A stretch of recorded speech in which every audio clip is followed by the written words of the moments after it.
New Jersey pop rock band Highwind is giving up so much sweetness with their latest track, Sugar. Their honest lyrics and catchy hooks grab you from each track and make you want more. Please welcome Highwind. Hello, hello, hello. Howdy. Thank you for having us. You know, I had more excitement with the other one, but that's okay. okay. We're just going to keep moving.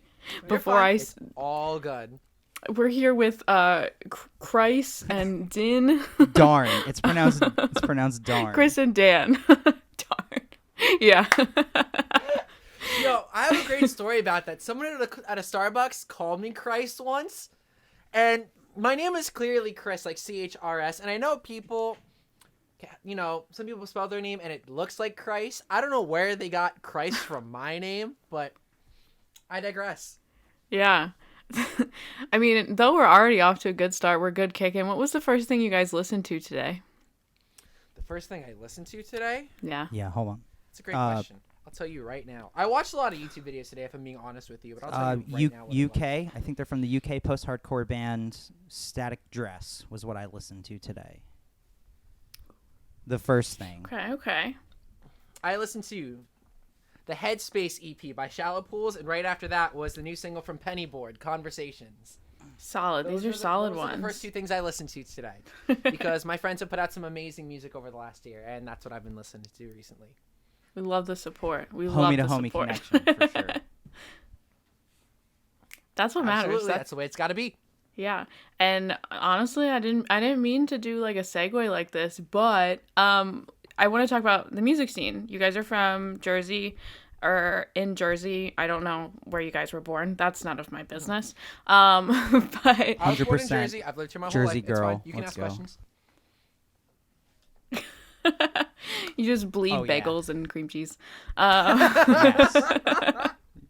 And good pizza. Don't forget the good pizza. Right.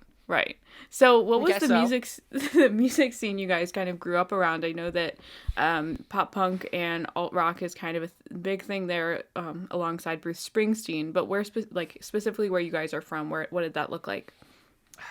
So we came from two very different scenes of music before we started playing in Highwind together. So the scene of music I'm very much used to is a lot of pop punk and pop rock. Back when I was like 17, 18, starting to play in bands, that's primarily what I played around. It was a whole lot of, you know, Jersey Shore, pop punk, pop rock, everyone doing like the big easy core thing or trying to be, you know, the next pop rock star, like the next 5 Seconds of Summer. That's primarily a lot of what I was surrounded by. I filled in on guitar for a hardcore band for a little while, so I was surrounded by a lot of the hardcore bands and the metalcore bands that were around here. But primarily, for me anyways, it's been a lot of like pop rock, pop punk, and a little bit of like post-hardcore thrown in there. Yeah, so I started playing metalcore. I was in a band called The Greatest Virtue. We played a lot, like from your mom's basement all the way to like, you know, 1,000+ people shows. And you know, like as time goes on and things happen, like the ship kind of sank and like the driving forces of that kind of split. But yeah, Ocean County metalcore. And then I was playing with this really like experimental band for a while. We didn't really like get anything recorded, so it like never went anywhere. Those dudes were way older than me, and I'm 28, so they were like mid-30s, if not older. And yeah, so then over quarantine, I started another metalcore band called Coffin Culture, but like it's strictly for fun. Like we're all in other bands. Like my brother Rick plays bass in it, and he's in a deathcore band called Knights of Malice. They're probably gonna be mad if they see this and heard that I called them deathcore. And then our singer Alex Lord, he was in Homeseeker. Actually met him through Chris by playing with Highwind, and he lives in Florida now. And then my Yeah, Alex did photos for and us then for a tour. Yep. our really good friend Joe Reyes, who still plays with Highwind on the shows and stuff. He doesn't do any of the records or anything, but he's also in it. And he's in a really great band called With Sails Ahead. Yeah, I'm a metalcore darling. Not really. Never played in a pop punk band. Never. Chris and I met by filling in for a metalcore band. I think we were being soft recruited for it, but it just didn't work out. Like we weren't into the tunes or all that. And yeah, here we are.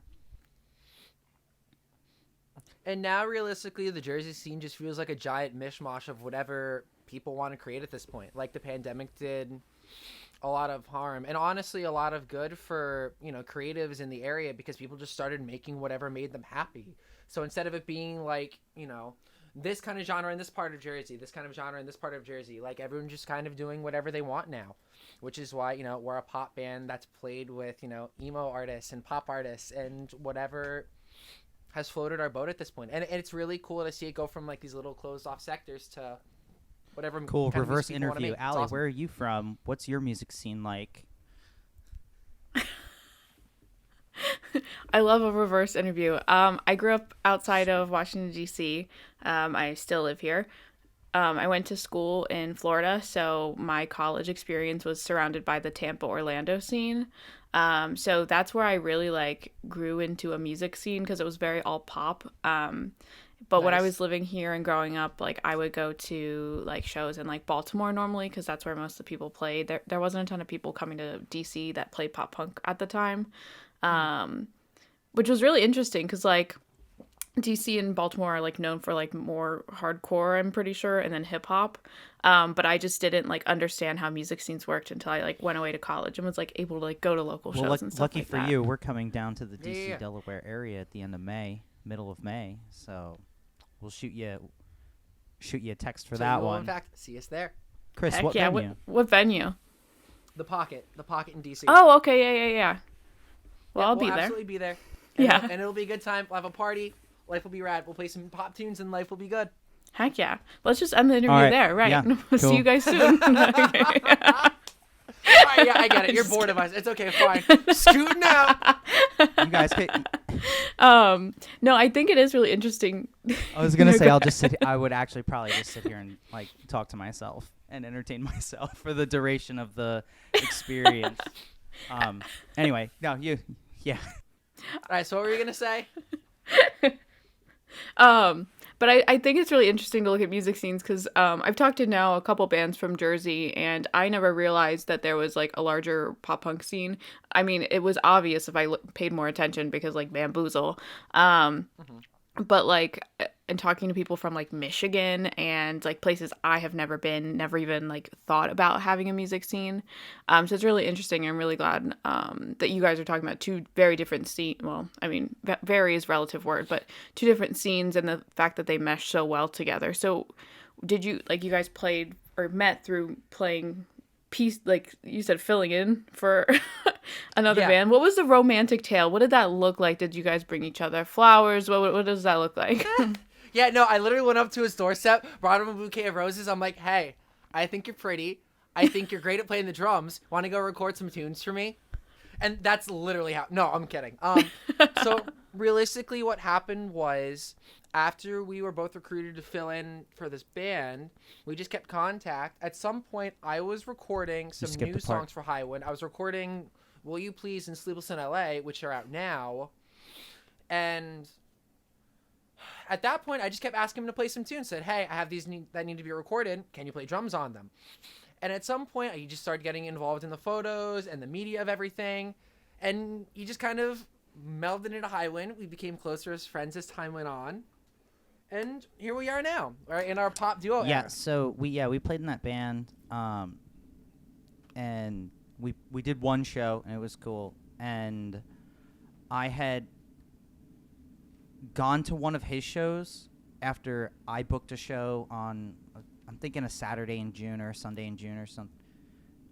You went to our show with Shallow Yeah. Pools. I always forget you were at that show. You were at our Yeah, show with so I Shallow went Pools to back at the that, Asbury Park Brewery. And That's right. I watched God, that was them a fun play, and I night. was like, this is cool. This is kind of weird, like, because it was like Chris's first like expression of like being a solo artist. So it had like a little emo, it had a little post-hardcore, had a lot of rock, had a lot of pop rock. Yeah, It was so very I different was from like, what it is now. this is kind of cool. It was and, very different. That's kind of really where we like connected was there. And I was like, yeah, man, you need a drummer, like call me. And in fall 2019, he asked me That's to what play I a did. couple shows. We did Mass, Albany, and Connecticut, I think. And Yeah, yeah, and yeah, Philly. yeah, we that did was, the Philly Home Safe show. Black Yep. Friday. Oh, that show was great. So we played Voltage Lounge in Philly, and DaBaby was playing next door. So we always tell everybody that we played with the baby.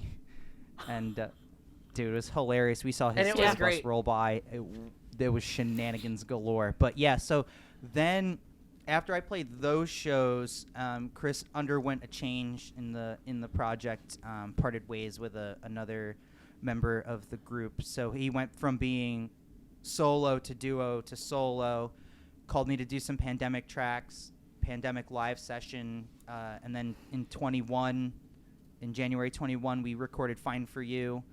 And then like 2 months later, he's like, hey, I got some stuff. I need more drums. I said, yeah, I have those. I can hit those. So we recorded the album, and I'll never forget like listening to just I went back on the last day because I only had to track the first day, and I was kind of in and out after that. But we went back on the last day to just listen through like the raws, just the rough cuts straight up front. And I was like, we made this? I helped make this? This is weird. I have weird feelings right now.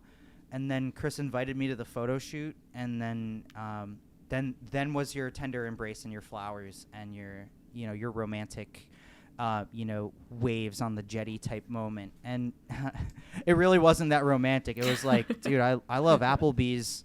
Yeah, I think the conversation was, I love Applebee's. Like yeah, man, me too. There. I like your band. Cool, dude. You should join. All right, yeah. And that was it. No, I remember we were literally sitting on the steps of my front house. I'm like, you know what? You're doing all this. You're here for the photos. You want to just join the band? It's like, yeah. Let me think about it. My people will call your people. And that's and basically here we are. how the There's your conversation romantic went. tale. Wow. It was pretty romantic if you ask me. All in know? between that, like I was playing for other bands, I was playing for like a legit two-steppy mosh hardcore band. I was like trying to join like this really crazy mathcore band, and I was like, I'm gonna play heavy music, like Chris's stuff is cool or whatever. And then the pandemic hit, and I was like, wow, I would do anything to play drums right now. And then Chris was like, yeah, I have And these that's tracks, when I came in. the drum parts suck. Like, he didn't say that, but I said that for one of them. I was like, wow, this drum part's terrible. And he's like, yeah, I know. Help me. Oh my god. No, so here's the thing. We can be real here. Like, I play a lot of different instruments. I play guitar, I play bass, I can do piano. Obviously, I sing. Like, but drums are not my strong suit. I've never been able to get proper lessons. I've never really had a proper kit to practice on.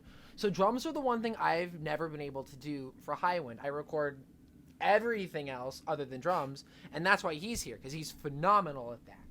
So not only is he great, it just makes sense to have a drummer around, you know? Yeah. Thank you, though. Thank you. I say phenomenal, so you can shut up and take Someday. a compliment. Wow, I love this. I love this duo. It's great. This is fun. I'm having a good time. All week. I'll be here all week. He's already got the mic for the stand-up comedy. I'm already holding it good. like a comedy chat.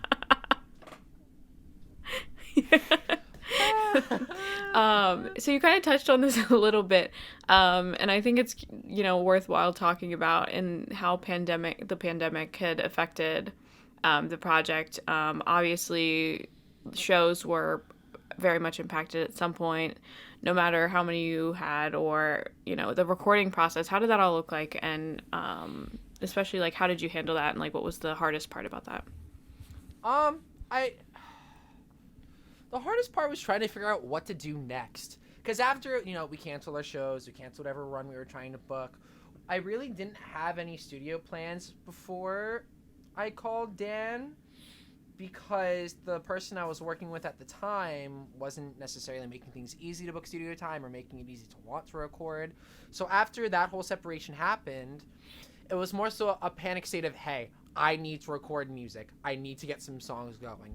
So I set up the sessions for Crashing Burning. I set up the sessions for Will You Please Stay in Sleepless in Los Angeles. I set up the sessions for Reds and Blues and Never Sitting Pretty. And it was just kind of... a panic state isn't a good word for it. It's more, I guess, a state of urgency, knowing that I wanted to get music out. As an artist, you need to get music out. Like, all the things, like these things I knew I needed to do. I needed to figure out what kind of content that needed to go out on the internet, since shows, are canceled indefinitely. It was really a process of learning how to be a band again in not a different world, but a changed one. Yeah. And I definitely think that all those shows are coming back, tours are coming back, more and more as the days go on. The pandemic really changed my outlook of how to be an artist, how to put out content that people will enjoy, and just how to stay active even when you're not able to tour.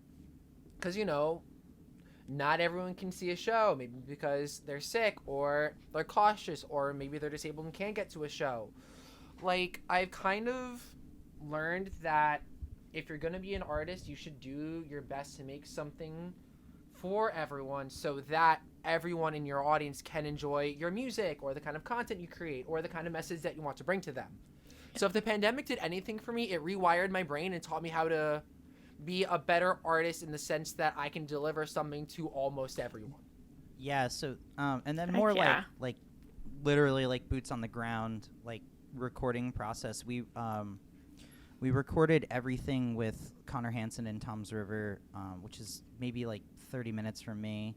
It's the town near where the show Jersey Shore was filmed for all your viewers out there.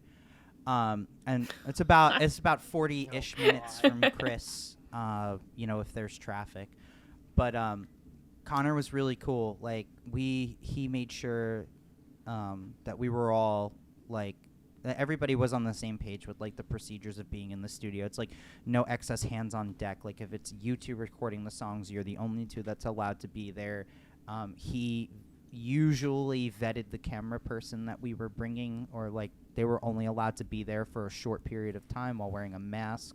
At least I remember that was the deal with Marissa, because that was kind of like when that was August of 2020 when we did Will You Please and Sleepless in LA. And then we actually had a session booked for January 2021, and I had like a close contact thing, so I needed to kind of hang back. And Yeah. I hadn't seen Chris in weeks, and I hadn't seen Connor in weeks, so they actually went ahead with the session and tracked another song. And then once I was cleared, like, yeah, and then once I was cleared to play, like, I went in, I tracked my song, I got out. That'd be a really interesting question for Connor. Like, I wonder how it streamlined his process in terms of that. But from our experience, it was extremely efficient and extremely fast. But also without losing any of like the thoroughness that like the producer brings to the table. So yeah. Do you guys think that having, I don't know, I guess more time to kind of boil over things, writing, the tracks, do you think that it changed the way that you record music, or do you think it's kind of the same? No, absolutely it did. I don't think that the album that we created would have happened if the world didn't fall apart the way it did, because I put my money aside to get a whole demo set up in my room so I could thoroughly write out each part for the song, so I could take my time, stew over everything, and listen to the track over and over so I could write lyrics that I felt fit the song or the demo I was working on at the time. I was able to send everything over to Dan, and he was able to perfect the drums and make what you hear happen. I really don't think tracks like Sugar would have happened if, if the world didn't fall apart, and that feels so dramatic to say, but if the world didn't fall apart, you wouldn't have something right in between as an album. But I really am very thankful for the fact that we had the opportunity to sit and stew over these tracks and really craft them and make them what we wanted them to be. I actually listened to the demos the other day. And if you look like at the structure of the songs, they really didn't change that much, but that was because we were able to be so thorough from the jump. So like with my first stimmy, I bought an interface and some mics so that I could cut some demos at home. And then when Chris would send me a track, he'd send me a version with drums and without drums. So I would learn the one with drums, make all the necessary changes, track drums on the blank one, and send it back. And then that was the one once we determined, and I don't think I cut any demos more than twice before we sent them over to Connor. And it's like, hey, here's the songs, here's the scratch drums, and then here's the vibe playlist. And we went in, and I mean, I can count on one hand the amount of drum changes that were made because, like I said, we were so thorough from the very beginning. I think the other thing too that's very interesting to think about, me and Dan definitely broadened our horizons as far as what we were inspired by, what kind of tricks we want to throw into the songs, what kind of instruments and sounds and textures we wanted. Like he was saying earlier, Highwind sounded very different before we tracked the album. Like a song like Sugar would have never existed 4 years ago when I first started Highwind. So we really stepped outside of our comfort zone, broadened our horizons, and said, hey, we're making a pop album because that's what feels natural to us right now. And that's where you get songs like Sugar. That's where you get songs like Fine For You or All Zen or Hung Up that are really inspired by a lot of these popular artists that are in our playlists or that we're listening to on repeat, or the CDs that we're buying nowadays. If it's very different, but in the best way. We could rattle off every single, this part sounds like this, and this part sounds like this, and this was Dan's idea, and this was Chris's idea. But you should, when they're just listen to it, just listen to it. Yeah, exactly. And you mentioned Fine For You and also Sugar just being released.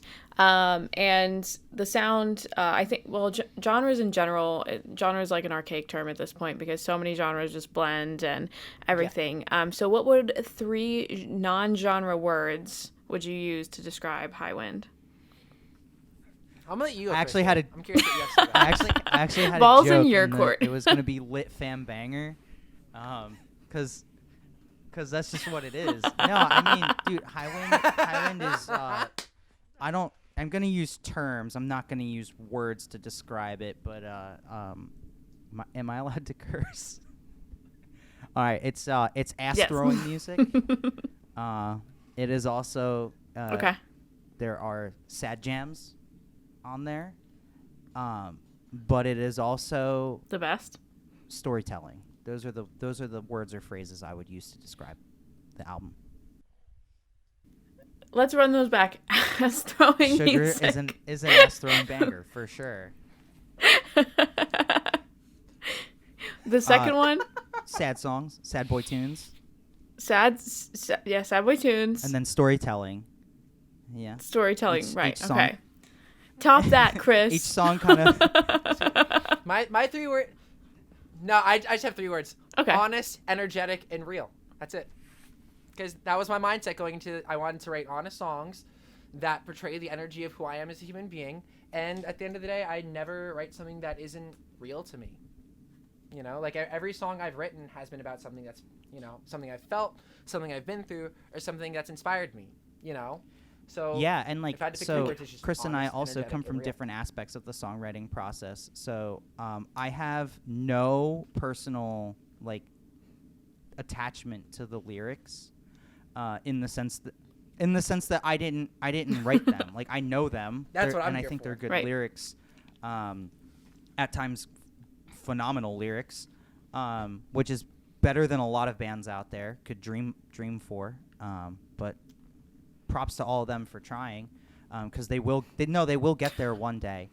That's not a dig, yeah. But I connect more with the vibe of a song, which is why, as hilarious as my comments are, I mean them, I really do.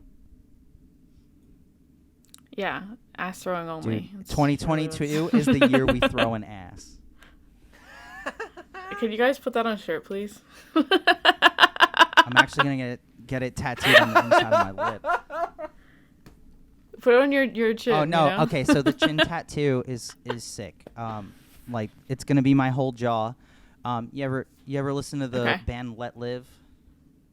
Okay, cool. Yeah. So they're a genre buster. Their genre is soul punk. But there's one song on Black is Beautiful. I can't remember the name of it, but he says they say they want it, they can't have it, suckers can't hack this. So I want suckers can't hack this, and then I'm just gonna grow my beard over it. Yeah, because the suckers can't incredible. They can't hack my beard. So no one can see it. That's it. The end. Goodbye. Incredible. Absolutely incredible. So let's talk about Sugar. Um, I was given a quote about the track, but I'd rather hear kind of the elevator pitch of the song. I think it's amazing. I would agree. Ass throwing music. I'll be throwing it on all of Thank my you. summer playlists. I think that I like itch for summer songs right about this time. I was gonna say Because I throwing your ass on all of your summer playlists or throwing the song on all of your summer both. Uh, Both. on God, Both. sister. Let's go. Absolutely both. Let's go, dude. Poggers. But tell us a little bit of the track. What was the inspiration behind it? And yeah.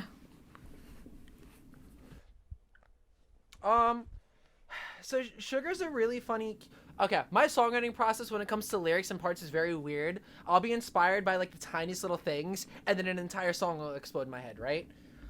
Someone sent me a memo a long time ago for a song they were writing, also called Sugar. It's a very different song, very different everything. The only thing that really struck me was the title of this voice memo I was sent eons ago. So I saw it, and then I started singing, Sugar, sugar, you treat me like sugar, sugar.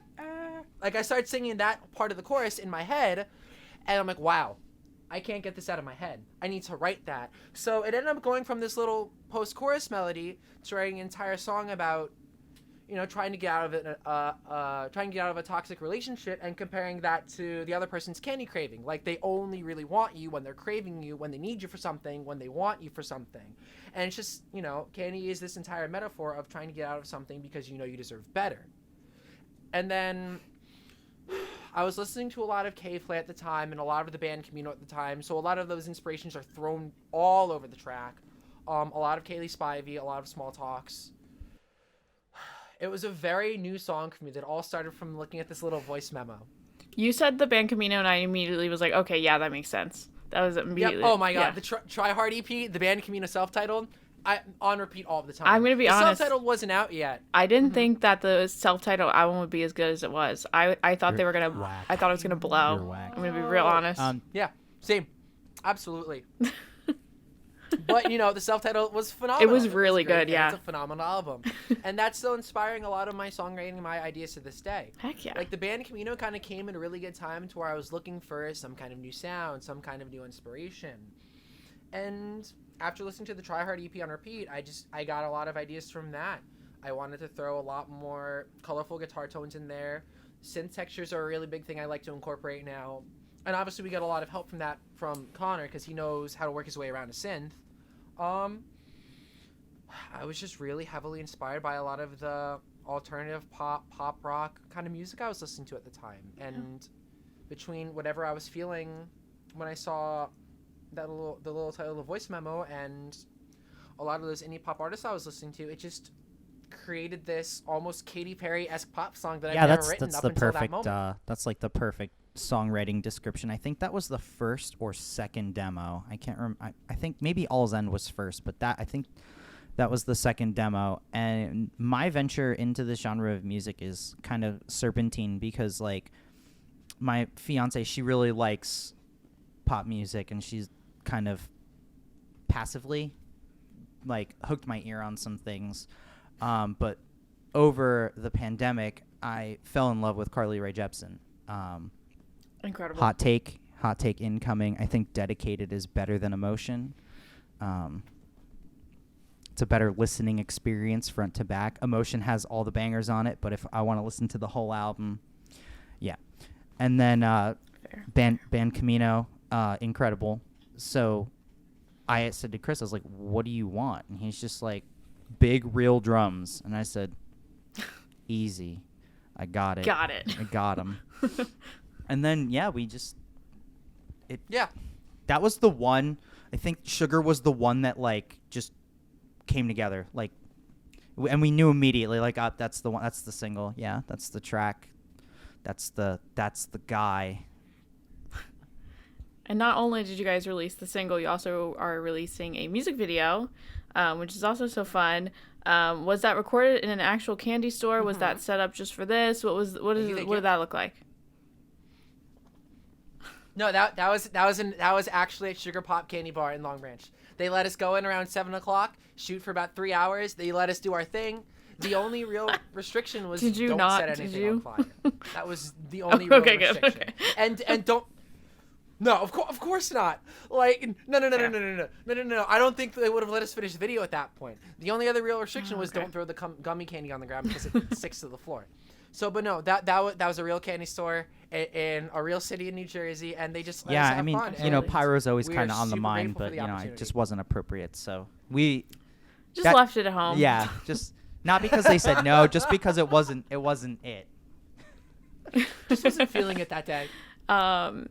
And I kind of want to talk about, you kind of mentioned inspirations for the song track, but in general, when it comes to music, who are both of your inspirations? I'm wearing mine. As It Is my favorite band of all time. I got them tattooed in my arm. They're always one of my big inspirations when it comes to trying to dive a little deeper with my lyrics, trying to think about my songs a little more.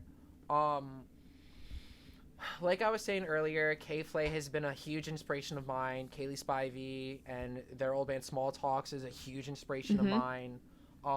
There's a band called Floor that I really like. They put out an album called Come Out, Put You're that on the Hiding, note. I didn't know about that. And that's always on my inspirations playlist.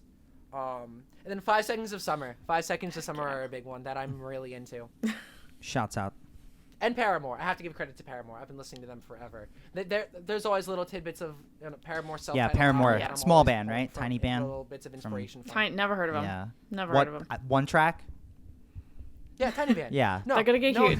No one. They're a small indie band right now, but they're gonna get there. That's an They're gonna get unfair discovered on question TikTok or about something. like biggest inspiration and all that stuff.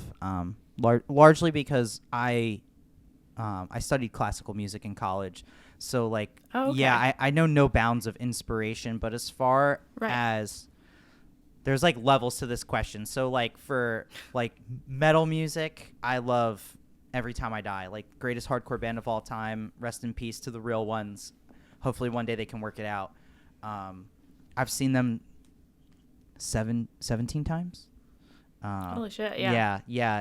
One of my favorite shows was a No Barricade show in Baltimore.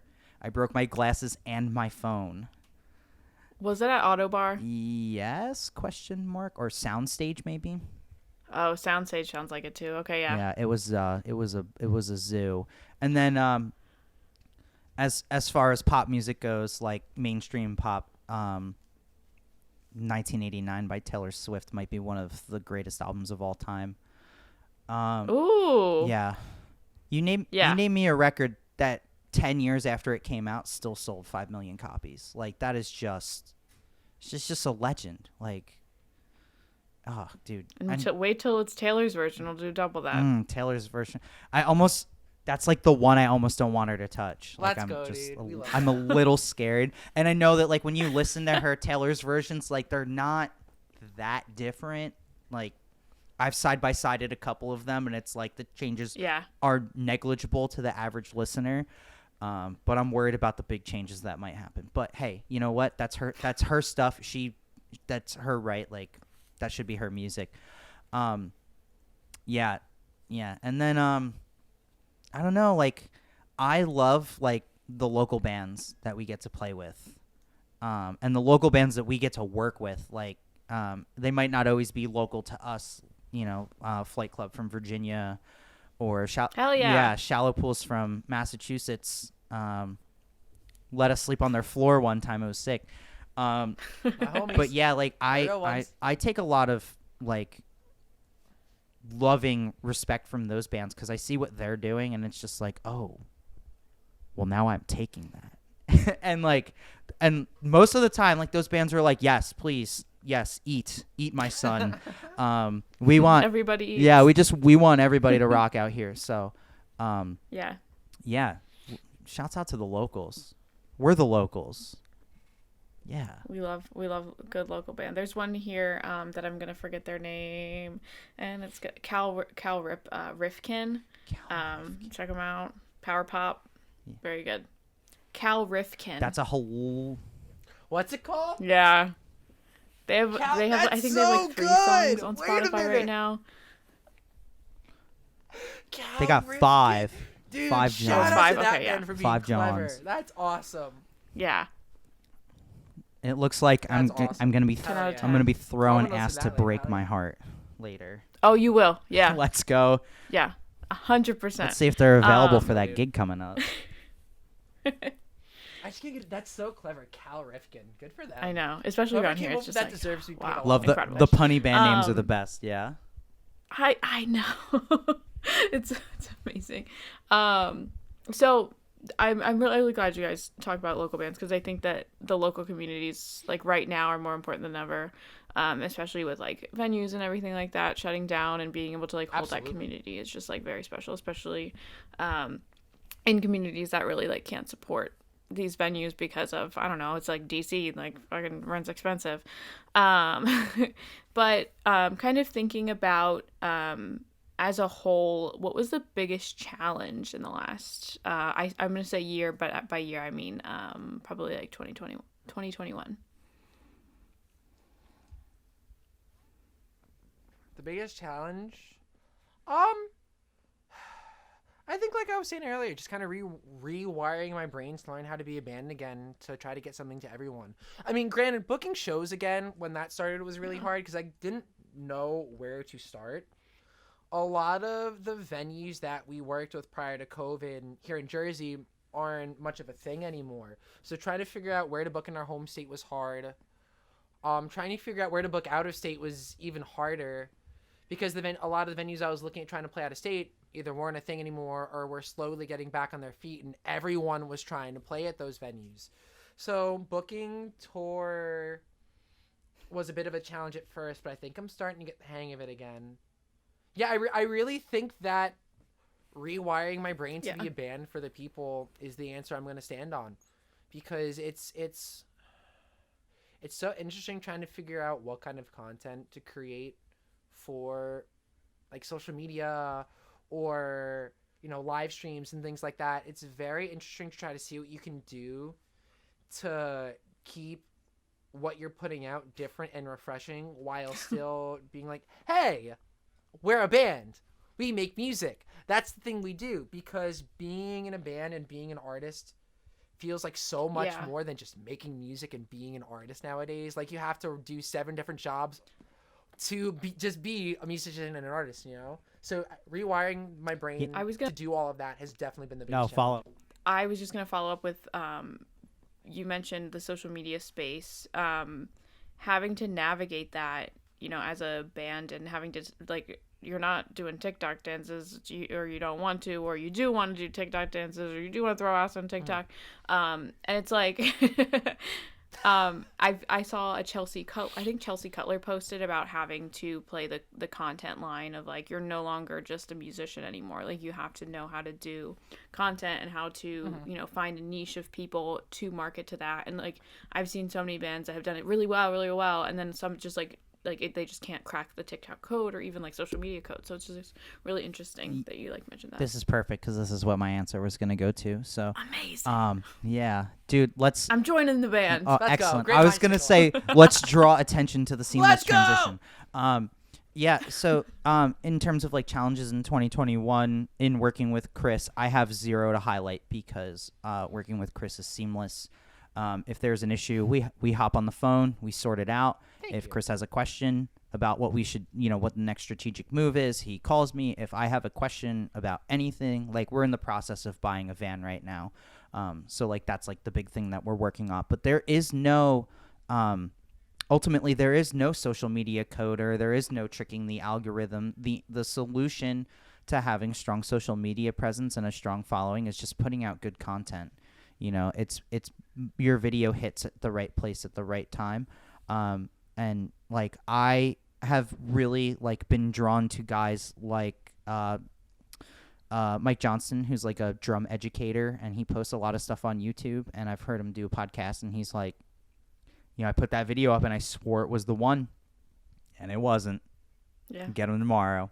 Or like this dude from Australia, Stan Bicknell, is famous for playing like really complicated bass drum patterns with one foot. And oh my God. Yeah, it like we're talking like we're talking Meshuggah. We're talking he's like playing, yeah, like Jesus Christ. like crazy nonsense. with one foot, and he talked about like his burnout from social media, and it wasn't because like he didn't love posting videos. It's that like there is a line between making something that you find that either your viewers will enjoy or that you enjoy versus making the same stuff over and over and over again. And that's the other part of it. So and I like, I don't know about you guys, but I like my following my favorite musicians on my platforms that I like because they don't post about music. Like I get an inside look. Like I'm going back to Carly Rae. You know, you hop on her story and it's like her family celebrating some niche Canadian holiday, and I'm like, dude, this is so cool. Like this is a real person that like I admire. And it's not just band promos, lyric videos, visualizer, blast beats. Yeah, you know, like I'm a big visualizer guy too. Like I like that stuff. Yeah. But like I don't need an ad at the end of every YouTube video. I don't need like all, like if I want to follow your band to see that stuff, that's one thing, but I don't want to follow you to see that stuff. I want the insight to you as a person. And I think that like empathy is one of the strongest tools right now that we can use as musicians to market directly to other people and just be like, hey, like we're people who play music. Do you want to come like listen to us play music or see us? And then incentivize it based on two things. One, the songs are cool. Two, the show is cool. And then from there, like you build the videos or the visualizers or the dirty word content. You build the content that goes with it. And sometimes, yeah, you got to post the promo and the album cover and all that stuff. But ultimately, there's no cracking the algorithm. Cracking the algorithm is putting a banger out, and people like the song. Yeah, and it's really interesting because we had Grant Whitson, who on TikTok is OMF Grant, and he does a lot of like parody stuff, and then he also does just like playing like parts on different TikToks. If somebody plays the guitar, somebody plays another, like the bass, and then the Stitch, the drums. The Stitch. Yeah, like collabs and stitches and we had a like whole conversation about how like marketing on TikTok has become such like a ironic thing, because you'll be scrolling and then it'll be like, do you like want to support like a musician, like blah, blah, blah, I like help me support my dream, and like, but it's like everybody does that now, and it's like then I think about people like we've had the band Games We Play on, and they had us and like the way he does it, he it just feels so much more personable, and like it is a person on the other side. It's not just somebody being like, I don't want to like specifically say like this creator, but like has a song about a certain vehicle, and like it is now the bit just about the vehicle, and it's just like, it's so weird. Like obviously like maybe I don't like that content, but maybe somebody else does. So it's like, I don't know as the consumer how to look at this. Yeah, so the issue is like TikTok is kind of the perfect embodiment of how the music industry works nowadays, because people only care about something for so long. Right. Like the recent trend I'm seeing is that people are like, oh my god, hey, here's a 7-second clip of, you know, this music video or this song. What do you think? Leave a comment, which people will release leave a comment. Yeah, exactly. And it's so interesting because it really does show how long people give you their attention for, or what kind of content people are looking for from an artist. Because people, like you were saying, either love the really personal content, or they love the repetitive content, so they hear their favorite part of their favorite song over and over and over and over again. It really does show how differently everyone's brain works, and what different parts of the brain are triggered by seeing these different forms of content. But again, it only lasts for so long until people move on to the next thing. Like I think a really good example of that musically is a band called The Walters that my little sister has been getting into, because they went from being this band that didn't exist for the longest time, and because their song just happened to become popular on TikTok, they signed a Warner record deal. They sold out an entire tour. Like, wow. And it's all because their song was in the spotlight for maybe 0.5 seconds. And now they have, I think I was talking about this literally an hour ago. They have 15 million listeners on Spotify now. The single I Love You So has like 350 million streams, all because people liked it for the blink of an eye. So, yeah. What was that band called? The Walters? Yeah, The Walters. Yeah. Okay. And so I'm trying to Yeah, and I'll be real about this too. I started posting on TikTok little by little and more by more as time goes on, because that's just, I feel like that's the next thing to try to get better at. Like, if I'm gonna be Absolutely. on display for all these people to say, for all of these people to see on like Twitter and Instagram, I might as well do the next thing too. If it's just something I can open my phone, snap a little video, and call it a On the scheme, right? So like, well, I got a great example. I love YouTube. I love drum lessons on YouTube. I love video game donkey on YouTube. I love cringe shout out to comps. Simple Flips. Dude, yeah, Simple Flips is the man. What's the other guy? The lawnmower simulator guy who's hilarious. Oh, we were watching Markiplier. We were watching Markiplier Yeah. the other day. Yeah, we were watching dude. Markiplier. Oh, yeah. Dude cracks me up. And like, so my other band, Coffin Culture, strictly for fun. Fortunately, we have our guitar player Joe is the engineer and Alex is the videographer. We shoot all the videos ourselves, and we release Coffin Culture episodes that have the songs in them. So it's like, that is what I would want to see from a band that doesn't take itself too seriously. Almost like what's a band that's really ironic? Bowling for Soup is super ironic about everything, right? They have a song called Trucker Hat. Like, it's awesome, But yeah, like all of the videos are kind of hilarious in that way. And the one that we most recently released was just my car on a green screen in a parking lot, and we went on a road trip through some videos of Warped Tour. We were chasing the Mars rover, just like these really funny things, and it segued into another song where we did like a Scooby-Doo hallway chase scene in my house, and it's like that's what I want to see personally, Right? And so that's the when I see a band that puts like a cool music video out, like I love music videos, so that's what I'm going for. I also think Twitch is incredibly awesome and is another way to be extremely personable with your following. Absolutely. Yeah, my Twitch streaming career is so close. I can taste it. I keep talking about it. I think it's gonna happen. I think I'm gonna.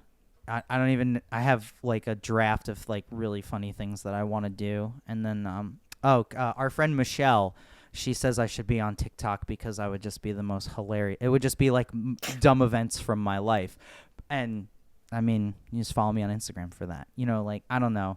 I'm just the old guy screaming at clouds, like, just drop the song. I just want to hear the song. Like, put an album out. Stop doing singles. I don't know. Do whatever you want, though. But also do what I want. But still do whatever you want. The whole singles thing, too, is like a whole... I didn't realize until probably a month ago about even thinking about the difference between singles, EPs, and albums, and like the process of like the thought process of like picking and choosing those. So my brain is like about that now. Yeah. No, it's a process. Which is, why I did this podcast in the first place, is to learn. Yeah. And, Yeah. So like I said, I was listening to Static Dress before, and I like wanted to listen to an album by them, but they only have an EP that is, I think it's like 6 or 7 songs, but there's only like 4 real tracks on it, but they have 8 singles, and it's like, you can tell that they were probably like recorded in chunks, but they all have like different mixes, and it's like it is complicated. Like, how do you determine that? What kind of visual goes along with that? What kind of press goes along with that? That's a lot of work. But also, like, when you dump that much energy into one thing, you're almost, I don't want to say destined, but maybe you're more likely to get like those big results that you're looking for, as opposed to like you drop one track from an album and then either that track gets lost to the album or the album gets lost to the track. Yeah, I think that was a good mic drop. Yeah, that was a great quote. Yeah. I think the other thing too, and I'll keep this little point short for the sake of moving on to whatever idea you have for us next. Like I was saying before, a lot of people only give you their attention span for so long, which is why I think most bands and labels and things like that say, hey, drop the single, drop the single, drop the single, drop the single. So that way, every song off of your EP or your album is heard at some point by that listener, so they're already familiar with most of, if not your full release already, because you dropped it as a single and it was in this playlist. You dropped it as a single and it was in this playlist, Yeah, it's music industry's weird. That's it. I'm gonna drop it there. The music industry's weird. Yeah. But like, Chris, I think, and Allie, like, I don't know, you probably might not know enough about us specifically, but like I think we've struck a really strong balance with that, with Fine for You and Sugar, and there's gonna be a third one, and Will You Please Stay, which came out about a year ago.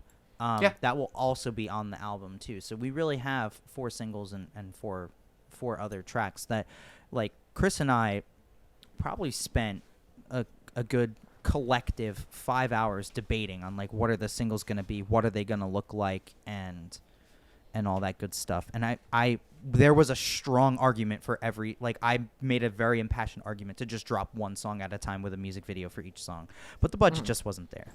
So yeah, I love music. Well, before we get into the game, you kind of already talked about it. What about another seamless transition? What does 2022 look like? What are we getting? What can we expect? What can you tease? Chris, can I go first? Of course you can. I've gone first for most of these. The floor is yours, my friend. Lots and lots of shows not in New Jersey.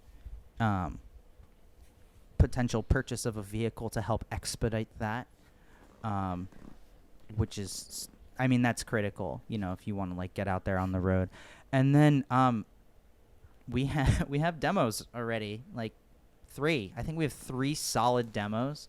4 solid demos. And so we are talking. Sorry.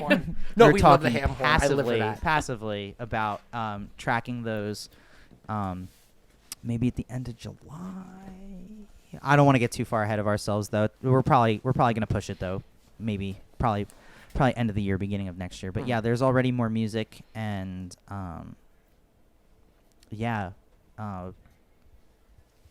cool stuff. Lots of shows. Yeah. So realistically, yeah, we're planning show after show after show. We have music videos coming. We have a live session coming. There's a really big project that we're working on with my dear friend Chris Kunitschuk, who does all of our music videos, who's done our live sessions. There's a really big project that we're working on that I'm super proud of, and I'm very excited for everyone to see this project that we've been working on come together as a full piece. And it's something I've never done before. It's, I think, a really cool, deep, and personal look into the process of who we are as a band, how the record came together, and everything surrounding the record came together. And I don't see... Maybe I could just not be looking hard enough, but I don't see a lot of bands doing, like, a big documentary-style kind of thing. But I'm really excited for people to get a deeper look into who we are as artists and how and why we create the kind of songs and, you know, the kind of music that we make at the end of the day. So I think that, again, like a lot of shows, lots of new tunes. I'm very excited for everyone to hear the album. I'm very excited for everyone to just see everything that coincides with the album.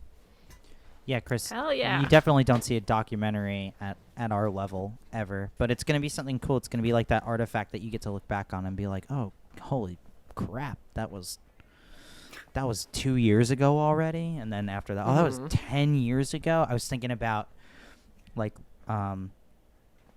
my first band's like Incarnation, and we started 9 years ago. Like, it was crazy. That's a lifetime ago. Now I'm feeling old. Big moves. All right, I don't want to feel old right now. I don't feel like feeling old right now, dude. Let's play the game. All right, he's got his charger. We're good. Let's play some Cool. games. Let's play the game. I love the game. So do you guys want to play the game where I make you quick pick a song with a very specific scenario? You just tell me the first song that comes to your head. All right, easy. Scenario. Cool. Scenario game. First scenario. It's a beautiful spring weather day. It's perfect, whatever your temperature that looks like for you. For me, it's like a warm 60, 67. What song are you picking to set the tone to, get in the car and drive to? I'm picking a song by a guy who I've interviewed on his podcast, and I've become friends with. His name's No Disco. It's called In Bloom. It's a very dancey track. I am picking Sister by K-Fly off of the album Solutions. Warm day, I'm going low 70s, windows down. We're listening to Number One Fan by Muna. Ooh, nice. Okay. Banger. Okay. That is a banger. All right, so keeping with the warm weather, you are in an amusement park, but it's hot, sweaty, smelly. You're running on no sleep. This vacation's the longest vacation you've ever been on. What song are you pulling the energy out of you with? I'm picking "Bounce Back" by Big Sean. So are we talking like keep the energy moving? Like, hey, we're in a good mood. Like, energy's high. Like, energy is the bare minimum. Like, you are low, you're exhausted, and you just need to put on a song that just like, all right, we're gonna do it another day, hot and sweaty day. Oh, low energy. The City by the 1975. Ooh, that's a good one. Nothing turns me up like "Teenage Dream" by Katy Perry. I could be in Shit. the worst mood, and that song comes on, and I am skipping through the house or the proverbial amusement park, and I'm stepping on kids to go on the crazy roller coaster because Katy Perry came on and told me to do it. I love that answer. And the last one we have is you're on the way home from a terrible date. You're driving the person in their car and you have the aux. What song are you playing to cut the silence? My go-to is Bleachers, so I would just shuffle Bleachers Gone Now. Hold on, I gotta find the title Okay. of this. Hold on, No, I have a Chris, I'm specific gonna go song first. for So- this. So wait, you go am I first. the I have to find my am title. I the passenger or the driver? You're the driver. I'm the driver, so I got my phone hooked up to my Bluetooth. We're pulling up Yep. we're pulling up to her house. I'm playing "Take Your Jacket" by Hot Milk. I'm playing You know that Ditched by one? Save That's a Face. good one. Yeah. Ditched by Save Face, straight up. The date didn't go well. You know, think you're not feeling it. Ditched by Save Face. Just, you know, as the slap in the face, like, hey, this ain't working out. Sorry. Ditched by Save Face. Easy. Now my second answer is Blackout by Turnstile. Oh, yo! Hold on. Wait a minute. I love Turnstile with a burning passion. Non-stop feeling, one of the greatest albums of all time. And I will Dude, fight someone yeah. to the death on that. It's our generation's Beastie Boys, 1000%. Yo, Yeah. so wait, hold on. I'm gonna add to this. So like before I play Okay. "Take Your Jacket," I'm gonna play like the most obnoxious music that I can listen to. We're probably gonna listen to Car Bomb, which is one of the most insane bands ever, and the album is gonna be Meta from 2016. And then when we pull up, Okay. she's gonna be like, "That music was kind of mean," and then I'm just gonna cue up "Take Your Jacket," and then I'm gonna sing it to her. Kicks out of the car. I'm gonna sing it to her as she gets out of the car, and while she's going in the house, I'm gonna sit there with the windows down. I'm just gonna let the whole song play until it's done. You're choosing chaos. Yeah, Let's and go, then dude! as We I love drive chaos. as I drive away, I'm gonna play "Automatically in Love" by Carly Rae Let's go. because I'm automatically in love with leaving this person at their house with my windows down. That was a whole thing, and I love that. Yeah, I love that. I would love to expand all of these scenarios more because I have all the situational music. I think. Do you have more And scenarios? this is why I'd you're a love stand-up another comedian. one. Oh my god, I can go for another. I can grab another one. Yeah, might as well. I don't like. I'm down for one more. Okay.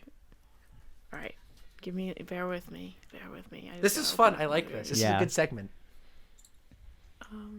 I need at least one We're more. getting there.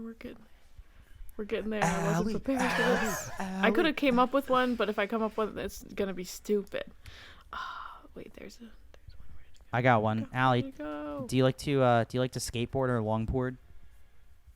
I have no coordination now. Okay, you ride a bike, roller skate, rollerblade.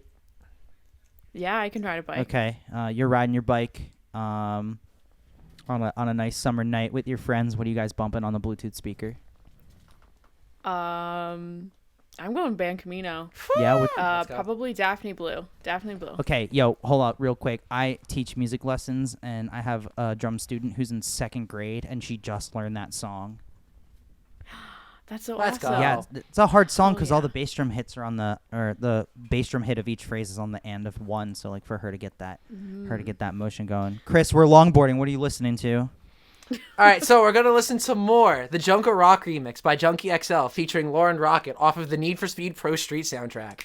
Awesome, dude. I think we're gonna listen to "They're Only Chasing Safety" by Under Oath in its entirety. That's what we're longboarding to. We're having a sad Oh, Christian let's go. metalcore I love that for you. evening. Well, now that I found one, you guys are getting another one. All right, let's go. go. Lay it on and me. then we'll wrap it up.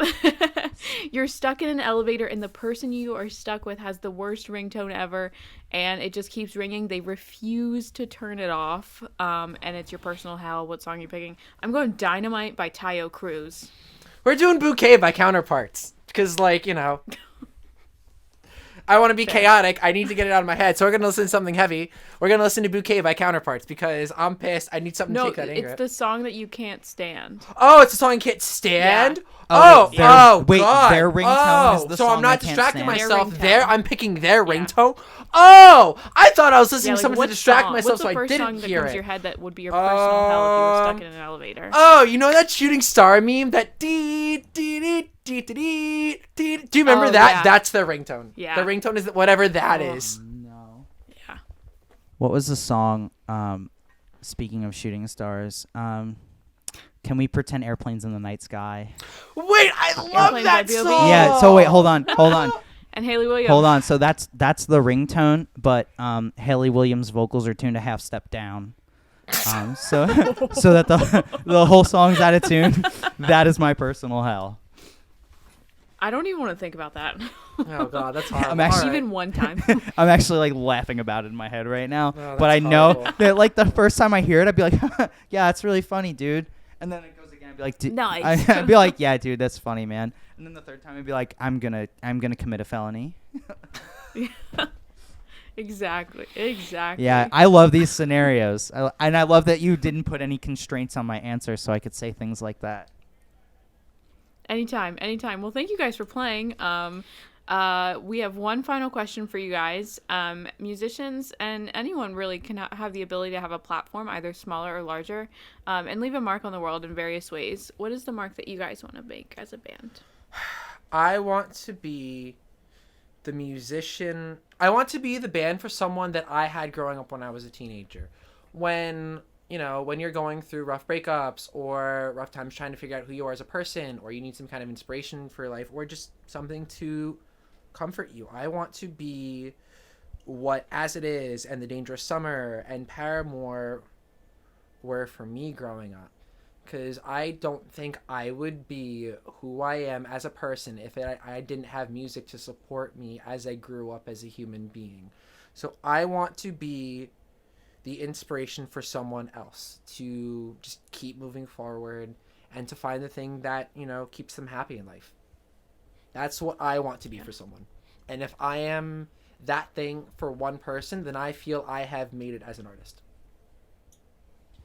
I never really thought about my impact in that way. But I guess I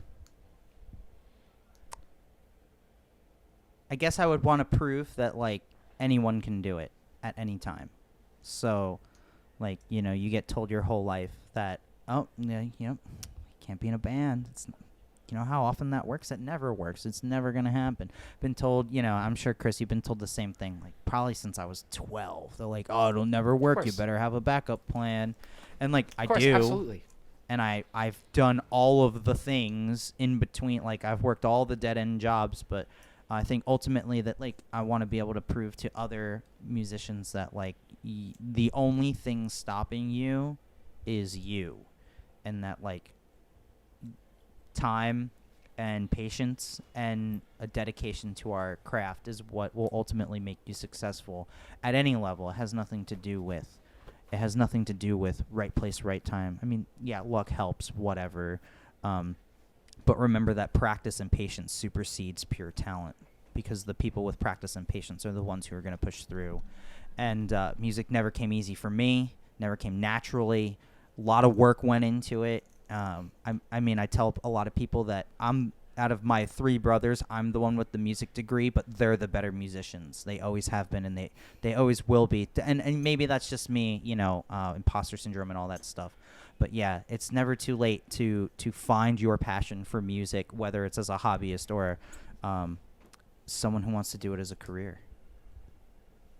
Absolutely. Couldn't agree more. Yeah. Absolutely. Hell yeah.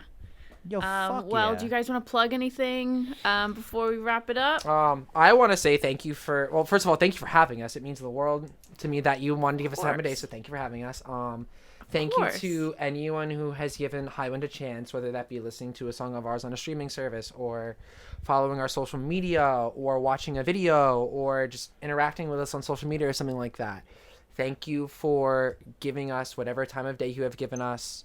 If you want to interact with us, we have social medias. We're on Twitter. We're on Instagram.